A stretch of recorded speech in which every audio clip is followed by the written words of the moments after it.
आज हमारे समीप है डॉक्टर मुरलीधर पाठक, जिन्होंने अपनी ज़िंदगी का 50 साल राम की सेवा में अर्पित किया है। आज हम उनसे कुछ बात करेंगे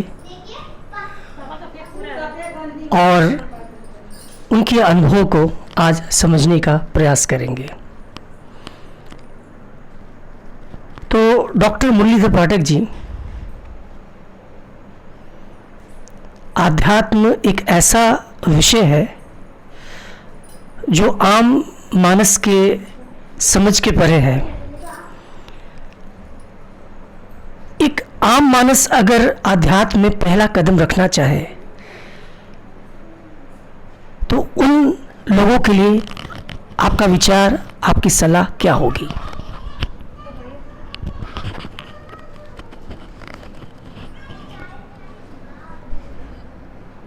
उसके लिए सर्वप्रथम किसी आचार्य के शरण में जाना पड़ेगा, क्योंकि आचार्य परंपरा के अनुसार ही व्यक्ति आध्यात्म में प्रवेश करके आगे बढ़ सकता है। जो आचार्य लोग होते हैं अपने जीवन के अनुभव को अपने शिष्य में प्रतिष्ठित करते हैं और उसके माध्यम से जो आध्यात्म में व्यक्ति प्रवेश करता है तो उत्तरोत्तर उसका उत्कर्ष होता रहता है। इसलिए हमारी दृष्टि में सर्वप्रथम आचार्य की ही शरणागति लेनी चाहिए। धन्यवाद आपका। अक्सर जो पारिवारिक और सामाजिक जीवन में जीते हैं वो आध्यात्म को जीवन के आखिरी श्रेणी का महोत्सव मानते हैं। कहते हैं कि जब मैं बुजुर्ग होऊंगा, अपनी जिम्मेदारियों से निवृत्त होऊंगा और तब आध्यात्म की ओर मुड़ूंगा। आपका इस पे क्या विचार है? इसमें सत्य तो यही है कि व्यक्ति को प्रारंभ से ही आध्यात्म की ओर बढ़ने का प्रयास करना चाहिए, क्योंकि अंतिम क्षण में क्या होगा ये निर्णय लेना बड़ा कठिन हो जाता है। तो प्रारंभ से ही जब हम इसकी नींव डालेंगे तो धीरे धीरे अंतिम स्थिति अपने आप अच्छी हो जाती है। आध्यात्म में प्रवेश करने की आवश्यकता नहीं होती, प्रवेश हो जाता है। धन्यवाद। ऐसा भी मानना है सामाजिक लोगों का कि जो समाज में सफल नहीं हुआ वो आध्यात्म को से बचना चाहता है। आध्यात्म की ओर, किसी मठ की ओर जाके, क्योंकि वो असफल रहा समाज में, वो एक उसको सुरक्षा कवच मानता है। तो क्या इस प्रकार भी हम पिता परमेश्वर को पा पाएंगे? सत्य तो यह है कि केवल मठ मंदिरों में प्रवेश करने से या चक्कर लगाने से व्यक्ति आध्यात्म की पृष्ठभूमिका को स्वीकार नहीं कर पा सकता है। उसके लिए उसे किसी सच्चे संत का सानिध्य चाहिए, और सच्चे संत प्रभु कृपा से ही मिलते हैं। वो प्रयास साध्य नहीं, कृपा साध्य है।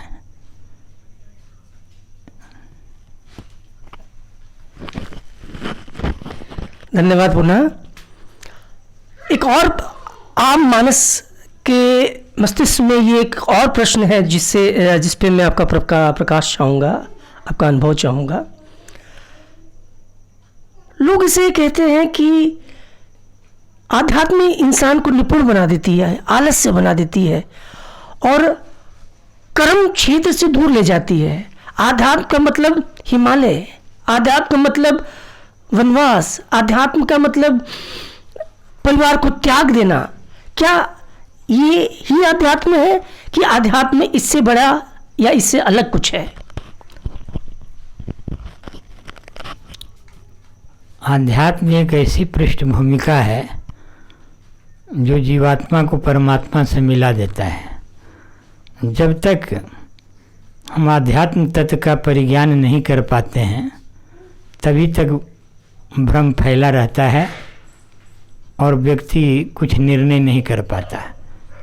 लेकिन जिस दिन आध्यात्म का ज्ञान हो जाएगा या आध्यात्म में प्रवेश मिल जाएगा तो व्यक्ति आत्म तत्व का ज्ञान करके वो जीवात्मा परमात्मा में सम्मिलन प्राप्त कर लेता है। जीवो ब्रह्मैवानापरः की स्थिति हो जाती है। अद्वैतवाद की दृष्टि यही है।